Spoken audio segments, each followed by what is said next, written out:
আজকের ভিডিওটি শুরু করব জালালউদ্দিন রুমি, বিখ্যাত পারস্য দার্শনিক, সুফি, কবি, ওনার একটি উক্তি দিয়ে।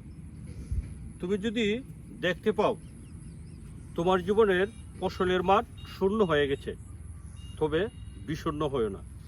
কারণ মাটি যখন খালি হয় তখন সেখানে নতুন করে বীজ বোনার এবং আরও সুন্দর বাগান গড়ে তোলার সুযোগ হয়।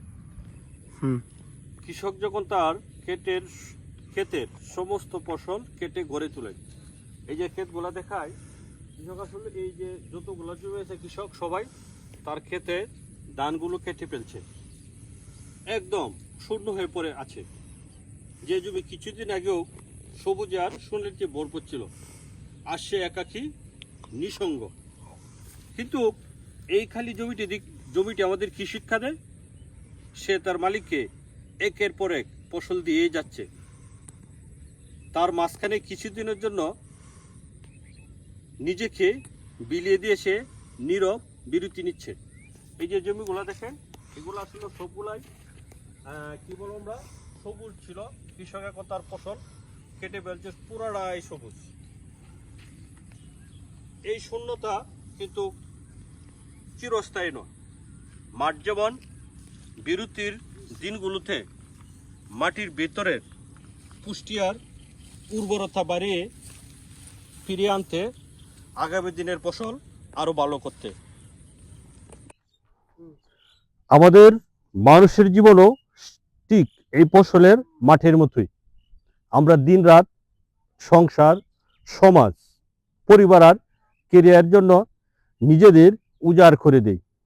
নিজের সবটুকু শক্তি আর মেধা দিয়ে একের পর এক সাফল্যের ফসল তুলে দেই প্রিয়জনদের হাতে।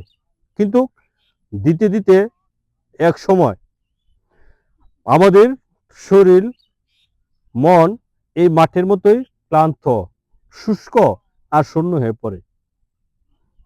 মানুষ তখন ভিতরের সব শক্তি হারিয়ে ফেলে।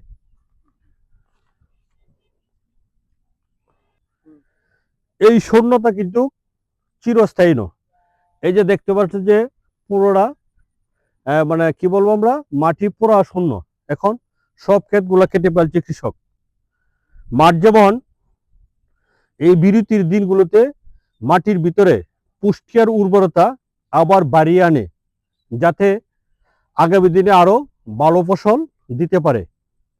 মানুষের জীবনও ঠিক এমনই বিরতি বা পরিশ্রমের প্রয়োজন আছে।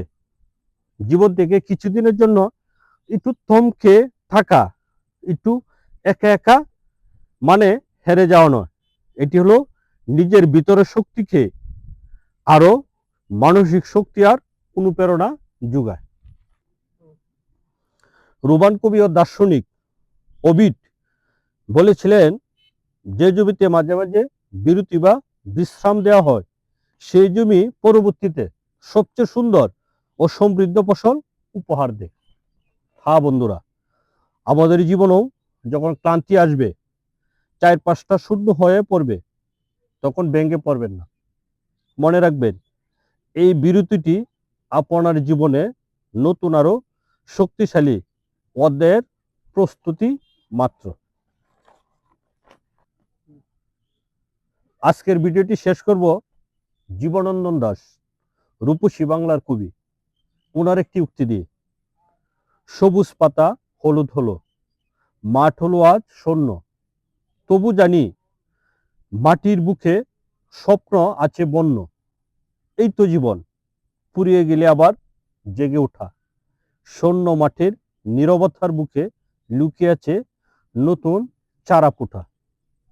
প্রিয় দর্শক, জীবনের এই সুন্দর উপলব্ধিটি যদি আপনার ভালো লেগে থাকে, তবে ভিডিওটি প্রিয়জনের সাথে শেয়ার করবেন। হয়তো কোনো ক্লান্ত মানুষের জীবনে এটি আজ নতুন আশা জাগাবে। আর এমন জীবনমুখী ভাবনার ভিডিও নিয়মিত পেতে এখনই আমার চ্যানেলটি safa.com সাবস্ক্রাইব করে পাশেই থাকুন। ভালো থাকুন, নিজের যত্ন নিন। ধন্যবাদ।